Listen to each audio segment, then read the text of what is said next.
तो इसलिए जो सेकंड पीरियड है, ये जो सेकंड लेक्चर है, यहाँ पर बहुत ज़्यादा ज़रूरी है।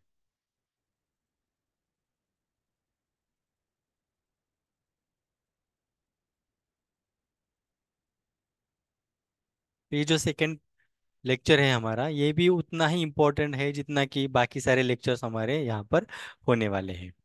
ठीक है। तो ये जो सेकंड सेशन है, इसमें हम देखेंगे कि जो बेसिक्स मराठी के होते हैं वो हमें कहाँ से शुरू करने हैं, या फिर उसका ये जो भी इम्पोर्टेंट है हमारे मराठी सीखने में, या फिर मराठी लैंग्वेज सीखने में, मराठी सब्जेक्ट सीखने में कितना इम्पोर्टेंट है।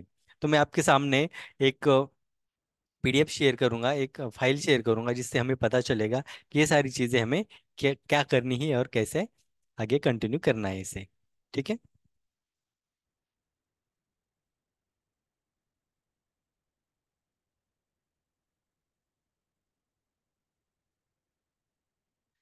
आपके सामने एक पीडीएफ है यहाँ पर।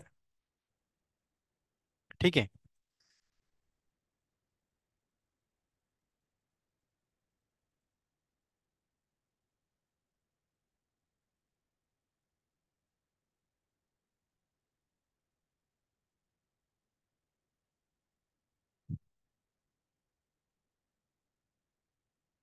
सबसे पहले सबसे पहले जो चीज़ है किसी भी लैंग्वेज सीखने में, वो जो इम्पोर्टेंट होती है वो उसे हम कहेंगे स्वर।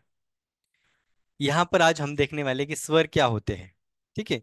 स्वर क्या चीज़ होती है जिस और जो कोई भी लैंग्वेज सीखने में बहुत ज़्यादा इम्पोर्टेंट रोल प्ले करती है, वो होती है स्वर। जिससे लैंग्वेज बनती है, जिससे किसी भी भाषा का उगम होता है, स्टार्टिंग होता है, जिसे हम आगाज कह सकते हैं। ठीक है। वो होता है स्वर। तो ये जो स्वर क्या होते हैं, यहाँ पर आपके सामने कुछ स्वर है, ये आपको पढ़ने आता होगा। अ, आ, ई उ रू। ये आगे वाले स्वर। इतने जो स्वर हैं, ये सारे स्वर हमारे मराठी लैंग्वेज में है। कितने आप काउंट कर सकते हैं? 1 2 3 4 5 6 7 8 9 10 11 12 13 14। तो इससे पहले 2009 साल से, 2009 साल से पहले मराठी लैंग्वेज में 12 स्वर हुआ करते थे। कितने हुआ करते थे? 12 स्वर। लेकिन 2009 साल का जो भी ये हुआ है, चेंजेस हुआ है लैंग्वेज के तहत, उसमें 2 स्वरों को ऐड किया गया। इसमें 2 स्वर ज्यादा है। मैं आपको बताऊंगा आगे कि वो दो कौन से हैं और उनको क्यों ऐड किया गया। सबसे पहले हम इनको रीड कैसे करते हैं वो देखेंगे। अगर आपको ऐसे लगता होगा कि ये इंपॉर्टेंट नहीं है या फिर ये मुझे आता है, लेकिन आपको ऐसे नहीं करना है। इसको ध्यान दे के इसको प्रोनाउंस कैसे करना है, पढ़ना कैसे, आपको ध्यान देना है। वैसे तो बहुत आसान बात है, लेकिन फिर भी आपको इसको इग्नोर नहीं करना है, कंटिन्यू ध्यान देना है। सबसे पहले ये है अ। इसे हम पढ़ेंगे अ। इसका इंग्लिश में ए होता है, ठीक है नहीं? हम इसको कहेंगे अ। ठीक है, ये है अ। उसके बाद में है आ। इंग्लिश में हम इसे डबल ए इस तरह से प्रोनाउंस कर सकते हैं या फिर लिख सकते हैं। ये है आ। ये है ई। इसको छोटी ई कहा जाता है। इसे कहा जाता है छोटी ई। इसका यूज किसी शब्द में कैसे होता है, ठीक है, वो भी हम पढ़ने वाले हैं। शब्द में छोटी ई कौन सी है, बड़ी ई कौन सी है, ये समझने के लिए आपको ये देखना जरूरी है। अभी जो हम स्वर देख रहे हैं, वो अगर अभी पता चला, वो अगर अभी पता चला तो ही आपको आगे पता चलेगा कि ये दोनों में फर्क क्या है। ये वाली ई और ये वाली ई, दोनों में क्या फर्क है आपको तभी पता चलेगा जब आप इन स्वरों को पढ़ोगे। आप डायरेक्टली शब्दों को पढ़ने जाओगे, सेंटेंस फॉर्म करने जाओगे, सेंटेंस बनाने जाओगे, तो उसमें गलतियां होगी। अगर अभी आपको आप बेसिक्स क्लियर हुआ तो फिर वो गलतियां नहीं होगी। हाँ, और इंपॉर्टेंट चीज क्या है, आपको मेमोराइज नहीं करना पड़ेगा, याद नहीं करना पड़ेगा, है ना, मगिंग नहीं करनी पड़ेगी। मेमोराइज करते हो तो क्या होता है, कुछ दिनों तक याद रहता है, फिर से हम उसे क्या हो जाते हैं, भूल जाते हैं। लेकिन अभी अगर आप बेसिक जो कॉन्सेप्ट है उसको क्लियर कर लिया तो फिर आपको क्या होगा, मेमोराइज नहीं करना पड़ेगा। ये छोटी ई है, ठीक है, इसको याद रखना है। और ये है ई, इसको पढ़ेंगे ई। अब देखो फर्क क्या है इसमें, ये है ई और ये है ई, ये है ई और ये है ई। प्रोनाउंसिएशन में क्या फर्क है, इसका जो प्रोनाउंसिएशन है बहुत जल्दी खत्म हो जाता है, शॉर्ट है, और इसका लॉन्ग है, ठीक है, इसका शॉर्ट है, ये शॉर्ट है, और इसका प्रोनाउंसिएशन लॉन्ग है। इसको छोटी ई भी कहते हैं और बड़ी ई भी कहेंगे। इसका प्रोनाउंसिएशन होता है ई और इसका होता है ई, इस तरह से, ठीक है, ये याद रखना है आपको, बहुत इंपॉर्टेंट चीज है। और इसी से आपके जो ग्रामेटिकल मिस्टेक्स है वो कम होंगे। अगर ये आपने याद रखा तो ग्रामेटिकल मिस्टेक्स है वो कम होंगे, ठीक है। उसके आगे है ऊ, ये है ऊ, इसको हम इस तरह से लिख सकते हैं इंग्लिश में यू। उसके बाद में है ऊ, इसको डबल ओ लिखना पड़ेगा, ठीक है, क्योंकि इसका जो उच्चारण होता है वो दीर्घ होता है, दीर्घ यानी लॉन्ग। कैसे होता है, लॉन्ग, उसको हम दीर्घ बोलते हैं मराठी में, दीर्घ, दीर्घ यानी लॉन्ग, ठीक है। और ये जो ये वाला यू है, इसका जो उच्चारण होता है, जो भी प्रोनाउंसिएशन होता है वो शॉर्ट होता है, ये होता है शॉर्ट। इसको हम मराठी में क्या कहेंगे, ह्रस्व, ह्रस्व कहेंगे, ह्रस्व, रस्व, ये है आधार र, फिर से यहाँ पे लिख देता हूं रस्व, इस तरह से, ठीक है। रस्व यानी शॉर्ट और लॉन्ग यानी दीर्घ, ठीक है, ये आपको याद रखना है, रस्व यानी शॉर्ट और दीर्घ यानी लॉन्ग। जिसका प्रोनाउंसिएशन दूर तक हम खींचेंगे, है ना, दूर तक खींचेंगे, उसे दीर्घ कहेंगे। उसमें से ये वाला एक है और ये वाला एक है, इसको कहेंगे ऊ, और ये है ऊ। जिस तरह से ये वाला था ई और ये वाला था ई, इस तरह से प्रोनाउंसिएशन में फर्क देखो। उसके आगे है रू, ये जो है ना, इसको पढ़ेंगे रू, आर यू, इस तरह से हम लिख सकते हैं रू। ये जो होता है ना, ये ऋषि में होता है, ऋषि ये वाला शब्द है, इसमें ये ये जो वर्ण है इसको हम यूज करते हैं, इसको पढ़ते हैं रू, ठीक है। ऋषि जैसे शब्दों में इनका इस्तेमाल होता है। उसके बाद में है ये वाला रू, एल आर यू, इस तरह से हम उसको पढ़ सकते हैं, एल आर यू, रू, ठीक है, ये है रू। उसके बाद में है ए, हम इंग्लिश में इसको इस तरह से लिखते हैं ई, है ना, अल्फाबेट जो ई है, ई फॉर एलिफेंट, ये वाला जो है आ, इस तरह से हम इसको समझ सकते हैं, ए, इसका प्रोनाउंसिएशन होता है ए। हाँ, ये प्रोनाउंसिएशन याद रखना, इसी ये जो सेशन है इसी में मैं आपका प्रोनाउंसिएशन सुनूंगा, आप किस तरह से करते हो, ठीक है। और ये वाला है ए, है ना, इंग्लिश में हम इसको ए ही लिखते हैं, ए, जैसे एप्पल में होता है ए, उस तरह से ये है ए। उसके बाद में ये है आई, ए आई, ए आई, आई, ये वाला है ए, ये वाला है आई, ये वाला है ए और ये वाला है आई। फर्क देखो, हाँ, इसमें, इसमें ऊपर एक मात्रा है, ये वाली एक मात्रा है और इसमें मात्रा नहीं है, ठीक है ना, इसमें मात्रा नहीं है। तो ये वाला है ए और ये वाला है आई, दोनों की इंपॉर्टेंट अपने अपने जगह पर अलग अलग है, ठीक है, याद रखना है, ये वाला ए, ये वाला आई। उसके बाद में आगे है ओ, ये है ओ, इसको हम इस तरह से इंग्लिश में लिख सकते हैं, अल्फाबेट ओ, है ना, तो ये है ओ। उसके बाद में ये है अ, है ना, इसको ऐसे और लिख सकते हैं, है ना, तो ये है अ। अब इस दोनों में थोड़ा सा फर्क है, ये है ओ और ये है अ, फर्क देखो क्या है, ओ और ये है अ, ये है ओ, ये है अ। और तीसरा, यानी कि तीनों एक दूसरे में एक जैसे लगते हैं। वो तीसरा है औ। इस तरह से लिखेंगे कैसे, AU, औ। अब तीनों में फिर से जो है ना प्रोनाउंसिएशन हम करके देखते हैं। हाँ, ये है ओ, आ और औ। रिपीट, ओ, आ और औ। रिपीट अगेन, ओ, आ, औ। आप भी आगे से वहां पर बैठे बैठे आप भी इनका प्रोनाउंसिएशन कर सकते हो, जो भी सामने बैठे हुए स्टूडेंट्स वो भी क्या कर सकते हैं, प्रोनाउंसिएशन अभी आपको करना है, करना ही है कंपलसरी। देखिए, ये है ओ, उसके बाद में है आ, उसके बाद में है औ। तीनों में फर्क थोड़ा सा है, बिल्कुल थोड़ा सा फर्क है। ये है ओ, उसके बाद में आ और उसके बाद में औ। ये तीन चीजें हैं। प्रोनाउंसिएशन में जंबलिंग कहाँ पे होता है, ये वाला, इसमें। ये है ई और ये है ई, ये है ई, ये है ई, उसके बाद में ये है उ और ये है ऊ। है ना, इस तरह से लॉन्ग प्रोनाउंसिएशन, दीर्घ उच्चारण इसे कहते हैं, दीर्घ उच्चारण। और ये है ह्रस्व उच्चारण, उ और ऊ। उसके बाद में ये है रू, ये है रू। और बाकी तो आपको पता है। कंफ्यूजन इन दो तीन चीजों में होता है, ओ, आ और औ। ठीक है।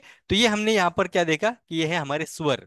स्वर क्या होता है, एक्चुअली अगर हम देखेंगे तो स्वर होता क्या है, किसे हम स्वर कहेंगे। देखो, स्वर हम किसे कह सकते हैं, जिन वर्णों का जो उच्चारण है, वर्ण यानी क्या, कोई भी लेटर। जैसे कि ये यहाँ पे मैंने लिखा अ, ये क्या है, एक वर्ण है ना, एक लेटर है। मैंने अगर यहाँ पे क लिखा, अभी तक हम क, अ ब क ड ये नहीं पढ़ रहे हैं। हमने अभी तक अ पढ़ा है, वर स्वरों को पढ़ा है। ये वाली जो दूसरी चीजें होती है, जैसे क है, ये जो ग है, इनको अभी तक हमने नहीं पढ़ा है। ये आगे पढ़ना है, बस एग्जाम्पल के तौर पे मैं आपको यहाँ पे बता रहा हूँ कि ये सारी जो चीजें होती है, जिसको हम लेटर्स कहते हैं, उन सबको मराठी में वर्ण कहा जा सकता है, हिंदी में भी उनको वर्ण ही कहते हैं। ये सारे वर्ण। तो जिन वर्णों का उच्चारण, उच्चारण यानी प्रोनाउंसिएशन, अन्य वर्णों की सहायता के बिना अर्थात स्वतंत्र रूप से किया जाता है, उन्हें स्वर स्वर कहते हैं। तो कुछ ऐसे वर्ण होते हैं किसी भी लैंग्वेज में, हर एक लैंग्वेज में, जिनका उच्चारण बाकी किसी भी वर्ण के ऊपर डिपेंड नहीं होता है, किसी के भी ऊपर भी डिपेंड नहीं होता है। कुछ ऐसे वर्ण होते हैं जिनका उच्चारण बाकी वर्णों के ऊपर डिपेंड होता है, लेकिन कुछ ऐसे वर्ण हैं जिनका उच्चारण बाकी वर्णों के ऊपर डिपेंड नहीं है, वो सेल्फ इंडिपेंडेंट होते हैं।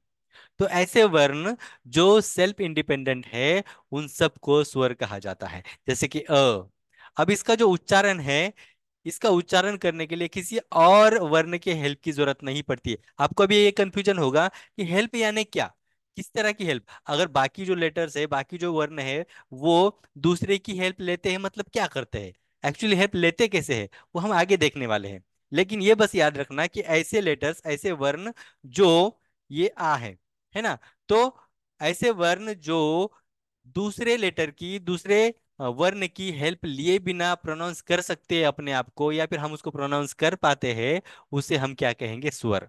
स्वर को बस डिफाइन किया गया है, मतलब समझाया गया है कि हम स्वर किसे कहेंगे। उसे कहेंगे जिनको दूसरे की हेल्प नहीं चाहिए, है ना, दूसरे वर्णों की हेल्प नहीं चाहिए, किस चीज में, प्रोनाउंस करने में, उच्चारण करने में दूसरे वर्णों की जरूरत नहीं है, हेल्प की जरूरत नहीं है, वो सारे होते हैं स्वर। और स्वर हमने पढ़े हैं, है ना, ये पिछली वाली जो स्लाइड थी इसमें हमने पढ़े ये स्वर कौन से हैं, उनका उच्चारण भी हमने किया है। अभी हमने क्या किया, उसको डिफाइन किया कि स्वर क्या होते हैं, जिनको दूसरे चीज की या फिर दूसरे वर्णों के हेल्प की जरूरत नहीं पड़ती है उच्चारण के लिए, वो सारे होते हैं स्वर। ठीक है। डेफिनेशन याद रखने की जरूरत नहीं है, बस मतलब याद रखोगे तो भी चलेगा। स्वर वो होते हैं जिनको दूसरे की हेल्प नहीं चाहिए उच्चारण के लिए। ठीक है। चलो आगे बढ़ते हैं। और क्या है, और एक चीज है यहाँ पर, उनको डिफाइन किया गया है, उसके जो मतलब है उसको डिफाइन किया गया है। होठों को एक दूसरे से छुए बिना, जब हम किसी वर्ण का उच्चारण करते हैं, तो जो लिप्स होते हैं, जो होठ होठ होते हैं, उनको एक दूसरे को छूना जरूरी होता है। या फिर अपनी जो जुबान है, जो जीभ है, उसको अपने मुंह के अंदर के अलग अलग हिस्से हैं, अपनी तालू है, दांत है, उनको छूना जरूरी है। अगर ये हुए बिना अगर किसी वर्ण का उच्चारण होता है, तो वो भी स्वर होते हैं। जैसे कि अ, आप अभी क्या करो, प्रैक्टिकल करके देखो। अ, इसको उच्चारण करके देखो। अ इस लेटर का, इस वर्ण का उच्चारण करते वक्त ना होठ एक दूसरे को छूते हैं, ना अपनी जीभ अपने तालू को, अपने दांत को, या फिर होठ को, या फिर मुंह के अंदर के किसी भी पार्ट को नहीं छूती है। ठीक है, का उच्चारण करके देखो, बोलो मेरे साथ, अ। तो बोलते वक्त ना होठ एक दूसरे को छुए, ना अपनी जुबान, ना अपनी जीभ अपने मुंह के अंदर के किसी भी पार्ट को छुई। राइट, ट्राई करके देखा आपने। उसके बाद में है आ का उच्चारण करके देखो, आ। जब इसका हमने उच्चारण किया तो ना होठ वो एक दूसरे को छुए, ना अपनी जो जुबान है वो अपने मुंह के अंदर के किसी भी पार्ट को नहीं छुई, जरूरत ही नहीं पड़ती। तो ऐसा जिस लेटर के उच्चारण में होता है, यानी कि क्या, होठ एक दूसरे को नहीं छूने चाहिए, और उसके बाद में जो अपनी जुबान है, जो जीभ है, वो भी अपने मुंह के अंदर के किसी भी पार्ट को नहीं छूनी चाहिए, ऐसा अगर होता है तो वो स्वर है। ठीक है, याद रहेगा। उसके बाद में और एक ट्राई करके देखते हैं, ई को ट्राई करो। ई को ट्राई किया हमने। ई बोलते वक्त भी ये सब नहीं होता है, ना जुबान मुंह के अंदर के किसी पार्ट को टच करती है, ना फिर होठ एक दूसरे को टच होते हैं। ठीक है, उसके बाद में ऊ, है ना, औ, सारे ट्राई करो। तो ये ऐसी चीज है जो आपको याद रखना जरूरी है। कॉन्सेप्ट समझ में आया तो समझ में आएगा कि स्वर क्या है और बाकी सारी चीजें कौन सी होती है। तो ये याद रखना है, पहली चीज क्या है, पहली चीज वो है जो उच्चारण के लिए दूसरे वर्ण पर डिपेंड नहीं होते हैं। और दूसरी चीज क्या है, दूसरी चीज ये है कि होठ एक दूसरे को नहीं छुएंगे, और जीभ यानी कि अपनी जुबान, वो भी अपने मुंह के अंदर के किसी भी पार्ट को नहीं छुएगी। ऐसा अगर किसी कंडीशन में होता है तो वो होते हैं स्वर। ठीक है, वो होते हैं स्वर। स्वरों को हम इंग्लिश में क्या कहते हैं, वॉवेल्स कहते हैं, वॉवेल्स। ठीक है, स्वरों को हम इंग्लिश में वॉवेल्स कहेंगे, ये भी याद रखना है आपको। ठीक है, चलो आगे बढ़ते हैं। आगे क्या है, आगे का पार्ट क्या है। हाँ, अब देखो हमने स्वर पढ़े, अ, आ, ई, ऊ, ऊ, रू। ये है रू, ऋषि में जो होता है ना, ऋषि, ऋषि ये जो वर्ड है, इसमें होता है रू। उसके होते हैं रू, ए, ए, आई, ओ, औ और औ। अब ये जो दो वर्ण है, ए और औ, इनको अलग कलर क्यों किया है मैंने। ठीक है, तो जो 2009 में जो भाषा का संशोधन हुआ था, लैंग्वेज का, मराठी भाषा का जो संशोधन हुआ था, संशोधन यानी कुछ करेक्शन हुआ था, तो उसमें ए और अ, इन इन दो स्वरों को ऐड किया गया। इससे पहले मराठी भाषा में ये स्वर नहीं हुआ करते थे। ठीक है, ये आपको याद रखना है। ये सब कब हुआ था, 2009 में हुआ था। और उसके अंतर्गत आपके मराठी भाषा में ए और अ, इन दो स्वरों को ऐड किया गया। अब ये ऐड क्यों किया गया, क्या जरूरत पड़ी इसको ऐड करने की, वो इसलिए कि इंग्लिश लैंग्वेज, ये जो इंग्लिश लैंग्वेज है, इससे इंस्पायर होते हुए, है ना, इससे इंस्पायर होते हुए इन स्वरों की जरूरत पड़ी। सपोज आपको इंग्लिश में मराठी में आपको कैट लिखना है तो कैसे लिखेंगे, मराठी में आपको कैट लिखना है तो ऐसे क लिखेंगे, उसके बाद में आगे ट लिखेंगे, ये तो हो गया कट। लेकिन आपको कै का उच्चारण लाने के लिए उसके ऊपर आधा चांद ऐसे निकालना पड़ता है, ऐसे लिखना पड़ता है। ठीक है, ये जरूरत पड़ने लगी मराठी में। मराठी में पहले ये आधा चांद नहीं था 2009 से पहले। ठीक है, तो ये नहीं था, और इसकी जरूरत थी कुछ लिखने के लिए, कुछ चीजें लिखने के लिए, जैसे कि बैट हमने लिखा, है ना, बैट लिखा, तो बैट के लिए भी आधी चांद की जरूरत है। इससे पहले ये नहीं था। और जब इंग्लिश लैंग्वेज से इंस्पायर होने के बाद जब इन चीजों की जरूरत पड़ने लगी, और 2009 में जो भाषा संशोधन हुआ, उसी में इस ए को ऐड किया गया, और जरूरत पड़ने लगी ए की, और फिर उसको इस मराठी भाषा के स्वरों में ऐड किया गया।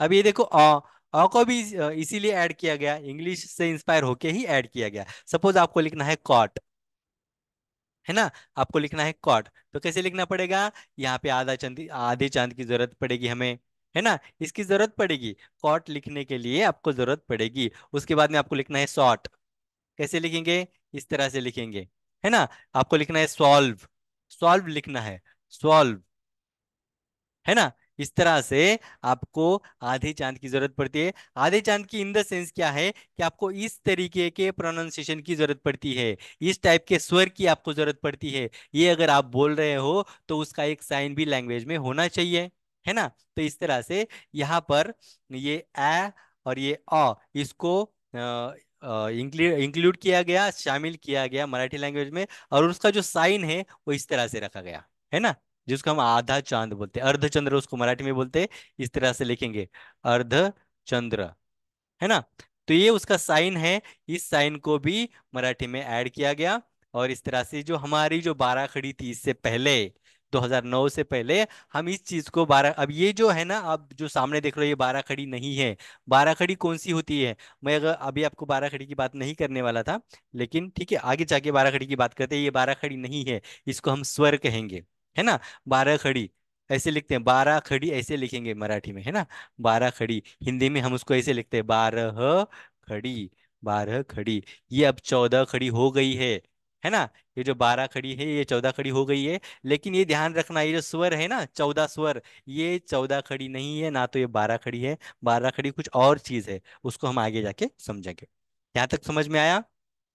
अ, आ, ई, ई, उ, ऊ, रू, रू, ए, ए, आई, ओ, आ और औ। ये यहाँ तक आपके समझ में आ गया होगा। तो हम क्या करते हैं, आगे बढ़ते हैं। अगर सब समझ में आ गया है तो मैसेज में आप क्या करेंगे, मुझे मैसेज करेंगे, यस। यस मैसेज करना है, यस मैसेज करना है। ठीक है,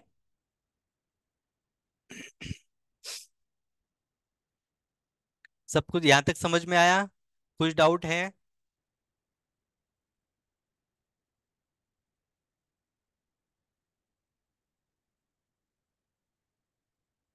देखते प्रोनाउंसिएशन क्या है।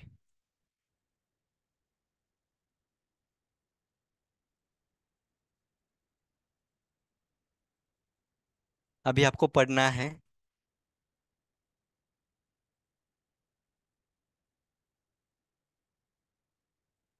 ठीक है, रिदा फानुस खान, आपके सामने है ये 12 खड़ी, सॉरी इसको क्या कहेंगे, स्वर कहेंगे। ठीक है, इसको आपको पढ़ना है, मैं आपको सुन रहा हूँ, अगर कुछ करेक्शन होगा तो बता दूंगा।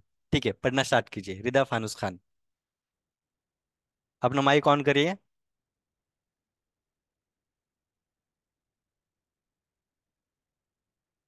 माइक ऑन करना है आपका, माइक्रोफोन ऑन करना है। और माइक्रोफोन ऑन करके, आप वीडियो ऑन नहीं करेंगे तो भी चलेगा, माइक्रोफोन ऑन करना है। और ऑन करके आपको ये रीड करना है। देखते हैं किस तरह से प्रोनाउंसिएशन का कुछ प्रॉब्लम आती है या नहीं। समझ में आ गया आपका, ठीक है, बहुत अच्छी बात है, लेकिन प्रोनाउंसिएशन बहुत ज़रूरी है। प्रोनाउंसिएशन के लिए आपको रीड करना पड़ेगा। स्टार्ट, रीडिंग स्टार्ट करिए।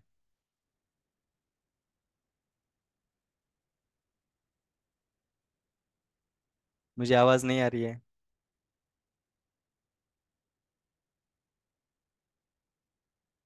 Are you reading?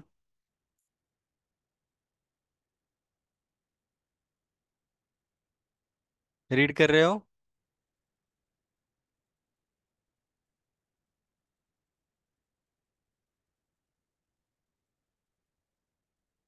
माइक्रोफोन चालू नहीं हो रहा है, ठीक है। माइक्रोफोन चालू करने के लिए माइक जैसा साइन होता है उस पर बस क्लिक करना है। और एक नोटिफिकेशन आएगा उसके ऊपर, उसके ऊपर भी फिर से एक बार क्लिक करना है तो माइक्रोफोन शुरू हो जाएगा। ज्वाइन ऑडियो, इस तरह से ऑप्शन होता है, ज्वाइन ऑडियो। जब आप ज्वाइन ऑडियो करोगे तो उसके बाद में और एक नोटिफिकेशन उसी के ऊपर आएगा, वाईफाई या फिर सेल्यूलर से पूछेगा आपको। उसके ऊपर क्लिक करने के बाद में आपको आप आपका माइक ज्वाइन कर सकते हो। लैंग्वेज सीख रहे हो तो रीडिंग बहुत ज़रूरी है, प्रोनाउंसिएशन बहुत ज़रूरी है, उसके बिना आधी अधूरी होती है लैंग्वेज। ठीक है, जल्दी से माइक्रोफोन ऑन करना है। और माइक्रोफोन ऑन करके,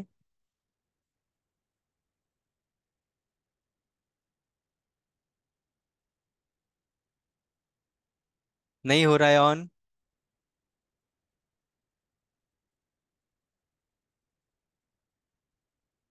ठीक है, कोई बात नहीं।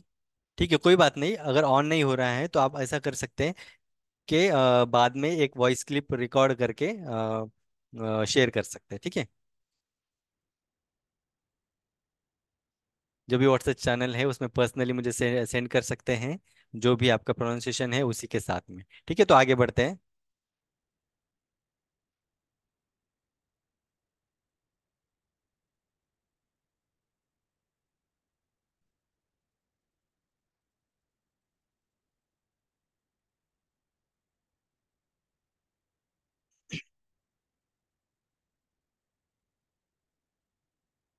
ठीक है। तो यहाँ तक हमने पढ़ा कि ये जो स्वर होते हैं वो क्या होता है और उसका इम्पोर्टेंस किसी भी लैंग्वेज में क्या होता है। तो आगे देखते हैं।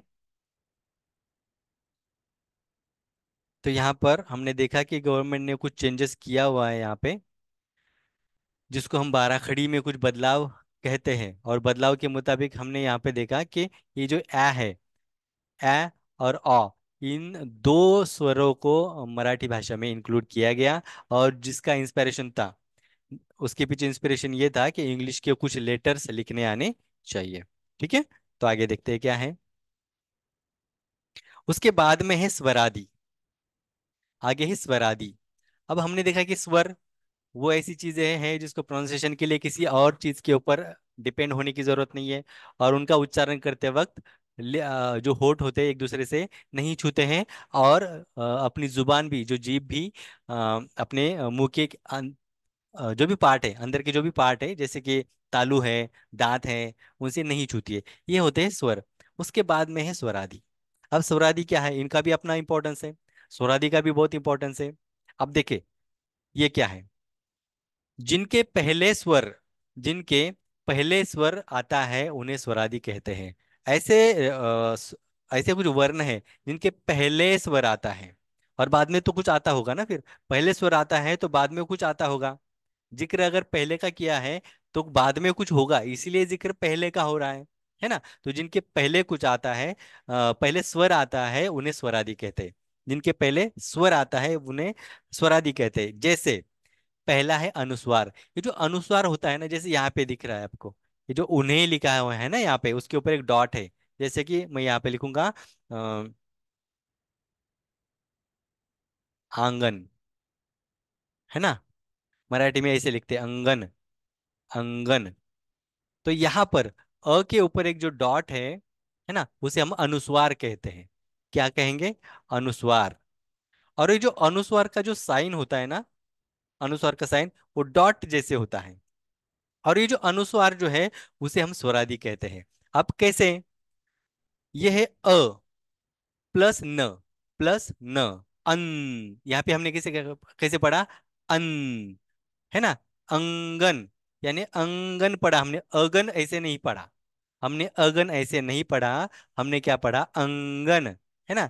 तो पहले क्या आया? अ आया। सबसे पहले अ आया, प्लस क्या आया? न आया, है ना। और एक वर्ड लिखता हूं मैं यहाँ पे, अंबर, है ना। एक लिखा वर्ड मैंने यहाँ पे, अंबर। अब इसके पहले क्या आया? जब हमने अंबर पढ़ा तो पहले पढ़ा हमने यानी अगर हम गौर करेंगे तो हमने क्या पढ़ा? अ प्लस म, अम, है ना, इज इक्वल टू, यहाँ पे हो गया अन, इज इक्वल टू, यहाँ पे हो गया अम। इसको पढ़ा हमने इसको पढ़ा हमने इसको पढ़ा अन, है ना। वो कैसे? अब किसको हम अन पढ़ेंगे, किसको हम पढ़ेंगे, ये चीज सीखना भी बहुत जरूरी है। उसको हम आगे पढ़ेंगे। लेकिन अभी बस इतना समझना है कि ऐसे कुछ वर्ण होते। अब ये वाला जो वर्ण हुआ ना, ये सिर्फ अ नहीं है ना। ये सिर्फ अ नहीं है, बल्कि क्या है? अ प्लस न, दोनों है। अ प्लस न दोनों है, ये वाला है और ये वाला है। लेकिन जब हमने इसको पढ़ा तो सबसे पहले हमने अ को पढ़ा, न को पढ़ा कि हमने नहीं। हमने पहले न को नहीं पढ़ा, हमने अ को पढ़ा। और आपको पता है अ जो क्या है? अ है स्वर। यानी पहले क्या आया? स्वर आया। जिनके पहले स्वर आता है, ऐसे वर्ण जिनके पहले स्वर आता है, वो होता है स्वरादि। ठीक है। तो ये जो हमने पढ़ा तो अन पढ़ते वक्त हमको दोनों को प्लस करना पड़ा, एक दूसरे के साथ मिलाना पड़ा। और सबसे पहले हमें स्वर को पढ़ना पड़ा। इसी का मतलब क्या हुआ? जो पहले स्वर आया तो वो हुआ अन। यहाँ पे देखो हमने दोनों पढ़ा, अ को भी पढ़ा और म को भी पढ़ा, दोनों को पढ़ा। लेकिन पहले किसको पढ़ा? हमने पहले म को नहीं पढ़ा, बल्कि पहले हमने अ को पढ़ा। तो ऐसे वर्ण जिसमें सबसे पहले स्वर पढ़ा जाता है या फिर स्वर आता है, उन्हें हम स्वरादि कहेंगे। ठीक है। ये सिर्फ दो है। ठीक है। कितने हैं ये? दो है। कौन से हैं? ये और ये आहा। इसमें क्या आता है? अ प्लस हा, अ प्लस ह। जब किसी लेटर के उच्चारण के वक्त मुंह से हवा निकल के ह, ये लेटर निकल के हवा रुक सी जाती है, ह, इस तरह से, आहा, इस तरह से जैसे रुक जाते हैं, उसे हम कहेंगे विसर्ग। है ना? ये दो स्वरादि है, एक अनुस्वार है, एक विसर्ग है। एक अनुस्वार है और एक विसर्ग है। ये दो चीजें हैं, ये ज्यादा इंपॉर्टेंट है स्वरों के बाद। पहले स्वर है और उसके बाद स्वरादि है। पहले ये जो ये और आहा थे, ये भी स्वरों में लिखा करते थे, स्वरों में ही लिखा करते थे। लेकिन अब उसको अलग से कैटेगराइज किया गया और उनको कहा गया स्वरादि, क्योंकि ये है पूरी तरह से स्वर नहीं है। है ना? इसमें एक लेटर नहीं, दो अलग अलग लेटर को क्या किया गया है, एक साथ मिलाया गया है, तो ये है स्वर आदि। तो ये पहली चीज है क्या आपको याद रखनी है, स्वर है और उसके बाद में है दो स्वर आदि। उसके आगे, उसके बाद में है व्यंजन। व्यंजन को हम इंग्लिश में कॉन्सोनेंट बोलेंगे। ठीक है?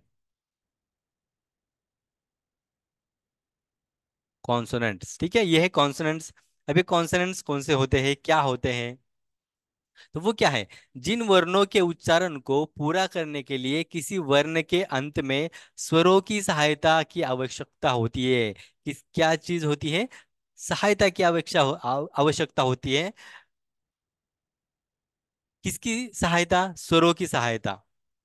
और कब, आखिरी में, आखिरी में। और ऐसे लेटर्स जिनको पूरा करने में, पूरा करने के लिए, पूरा उच्चारण करने के लिए स्वरों की सहायता की आवश्यकता होती है, स्वरों की जरूरत पड़ती है। जो स्वर हमने पढ़े, अ से लेकर के कहाँ तक, औ तक, इन स्वरों की जरूरत पड़ती है जिनको, उन सबको हम क्या कहेंगे, व्यंजन कहेंगे। कैसे? अब मैंने पहले ही कहा कि मैं आपको बताऊंगा कि मदद कैसे लेते हो एक दूसरे की। देखते हैं कैसे लेते हैं। यहाँ पर एक बार देखेंगे कि मदद कैसे लिखते हैं, ब्लैंक पेज है यहाँ पर। हाँ, तो यहाँ पर मैंने लिखा क, मैंने लिखा क। अब ये जो क है, ये एक्चुअल में क पूरा अपने आप में नहीं है। इसको लिखा कैसे गया, ये है, ये क, है ना, ये है क, उसमें मिलाया गया है ना, क में मिलाया मिलाया गया क, और दोनों को मिलके बना क, इस तरह से। है ना? तो ये जो क आपको एक वर्ण दिख रहा है, ये एक लेटर दिख रहा है, ये असल में ये एक नहीं है, बल्कि दोनों को मिलाया गया है। ये वाला क, आधा क, जब इसके नीचे ऐसी एक लाइन होती है, वो आधा होता है। उसका मतलब होता है कि वो चीज आधी है। आधा प्लस अ, यानी उसमें कौन सी चीज मिलाई गई, स्वरों को मिलाया गया, एक स्वर को मिलाया गया। अस्वर है ना, क्या है, स्वर है। तो क को पूरा होने के लिए इस अ की जरूरत पड़ी, क को पूरा होने के लिए इस अ की जरूरत पड़ी, और तब जाके ये बना क, पूरा क। ये पूरा क है क्योंकि इसके नीचे डॉट नहीं है ना, इसके नीचे डॉट नहीं है, तो ये है पूरा क। और इसके नीचे ये क्या है, डॉट इन द सेंस, ये जो लाइन है, ये लाइन यहाँ पर नहीं है। ये जो लाइन है, ये यहाँ पर नहीं है, यहाँ पर लाइन है, इसलिए ये आधा है। उसके बाद में प्लस अ, यानी उसमें मिल गया और दोनों मिला के बना क। उसके बाद में आगे देखेंगे ग, अगर ग की बात करें तो ये आधा है, plus a is equal to ग पूरा। है ना? इस तरह से ये जो वर्ण होते हैं, ये जो लेटर्स होते हैं, ये अपने आप को पूरा करने के लिए किसी स्वर की हेल्प लेते हैं। और ऐसे लेटर जो स्वरों की हेल्प लेते हैं अपने आप को पूरा करने के लिए, वो सारे होते हैं व्यंजन। जैसे कि यहाँ पर मैंने लिखा सी, है ना, ये है सी। सी एक वर्ण है, लेकिन वो कैसा है, उसको बना कैसे है, कैसे बनाए देखते हैं। ये है स, ये है स plus E, S plus E is equal to C. ठीक है? तो इस स ने कंप्लीट होने के लिए क्या किया, इस सी ने अपने आप को कंप्लीट करने के लिए क्या किया गया, वो खुद तो है, उसके साथ में ई को मिला लिया, इस ई को मिला लिया, और दोनों मिला के क्या हो गए, ये सी। ये हो गया दोनों मिला के सी। इस तरह से ऐसे जो वर्ण होते हैं, जो अपने आप को कंप्लीट करने के लिए दूसरे की हेल्प लेते हैं, और दूसरे की यानी कि किसकी, स्वरों की हेल्प लेते हैं, वो सारे होते हैं व्यंजन।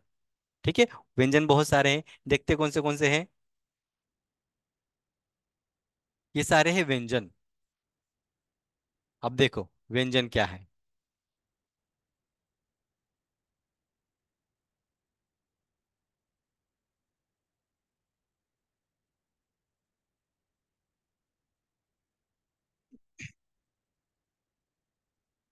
यह है व्यंजन।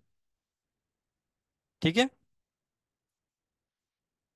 यह है क, ख, ग, घ, ण। अब ये इसको आप ड नहीं पढ़ेंगे, ये ड नहीं है। इसका उच्चारण न के जैसे होता है, ये जो न है ना इसके जैसा होता है, लेकिन कंप्लीटली न नहीं होता, ण इस तरह से होता है। उसके बाद में है च। अब इसको भी च नहीं पढ़ेंगे, लास्ट लेक्चर में मैंने आपको बताया था। तो ये क्या है, च नहीं है, बल्कि ये है च। उसके बाद में ये है छ, ये है ज, झ, त्र, ये है त्र, इस तरह से टी आर, त्र। उसके बाद में है ट, ठ, ड, ढ, न, ये है ण। उसके बाद में त, थ, द, ध, न। अब ये दोनों न है, लेकिन इसका जो उच्चारण है वो न है, और इसका उच्चारण है न, कंप्लीटली न। और इसका ण, और इसका ण, इस तरह से उसमें फर्क है। उसके बाद में है प, फ, ब, भ, म, य, र, ल, व, श। ये भी श है, दोनों श है, ये भी श है और ये भी श है, अपनी अपनी जगह है उनकी, वो आगे जाके आपको पता चलेगा। यह है स, है ना, स। उसके बाद में है ह, ये है ड़। ये इसको आमतौर पे लोग ड के जैसा पढ़ते हैं, इस तरह से ड, बल्कि ये ड नहीं है, ये ड नहीं है, ये है ड़, ड़, है ना। जैसे कि ये वर्ड है बाळ, बाळ यानी बच्चा, है ना, बाळ यानी बच्चा। तो उसमें ये है ड़, तो इसको बाढ़ नहीं पढ़ेंगे, कैसे पढ़ेंगे, बाळ, ड़, इस तरह से। ये है क्ष, और ये है ज्ञ। ठीक है, इस तरह से ये है व्यंजन, क से लेकर के ज्ञ तक, ये व्यंजन है। इनको एक बार रिपीट करते हैं। क, ख, ग, घ, ण, च, छ, ज, झ, त्र, ट, ठ, ड, ढ, ण, त, थ, द, ध, न, प, फ, ब, भ, म, य, र, ल, व, श, श, स, ह, ळ, क्ष और ज्ञ। यह है व्यंजन। इस तरह से ये जो व्यंजन है, व्यंजनों का भी प्रोनाउंसिएशन आपको आना चाहिए। ठीक है। तो ये बहुत जरूरी है कि किसी भी लैंग्वेज में आपका प्रोनाउंसिएशन है वो सही से हो। तो आपका जो होमवर्क है, मैंने आपको कल कहा था कि एक टू टू लाइन वाली आपके पास एक नोटबुक होनी चाहिए, टू लाइन वाली, है ना। सिंगल लाइन वाली भी आप यूज कर सकते हो अगर आपकी हैंडराइटिंग अच्छी है तो, अगर नहीं है तो टू लाइन वाली जो नोटबुक है वो यूज करनी है ना। उसमें आपको स्वर और व्यंजन दोनों लिखने हैं, दो दो बार, तीन तीन बार आप लिख सकते हो, और उसका स्क्रीनशॉट निकाल के आप मुझे पर्सनली शेयर करोगे। सेकंड चीज क्या है कि ये सारे जो चीजें हैं, स्वर है, व्यंजन है, इनका भी आपको रीडिंग करनी है। रीडिंग करके जो भी ऑडियो क्लिप है आपको आप मुझे व्हाट्सएप पर पर्सनली शेयर करेंगे, ये आपका होमवर्क होगा। ठीक है। इस तरह से ये आज का जो भी लेक्चर है वो खत्म होता है। देखते अभी आगे वाला जो लेक्चर है उसमें हम इससे आगे वाला जो पार्ट है वो पढ़ेंगे। ठीक है। होमवर्क मुझे कंप्लीटली आना चाहिए, है ना, राइटिंग में भी और ओरली भी। ऑडियो क्लिप शेयर करेंगे और वीडियो क्लिप शेयर करेंगे।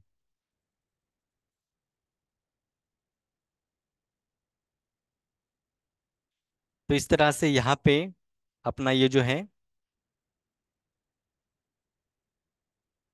आज का सेशन खत्म होता है। ठीक है। होमवर्क कंपलसरी है, मुझे व्हाट्सएप पर शेयर हो जाना चाहिए। ठीक है। चलो, तो आज के लिए इतना ही, रुकते हैं। All the best.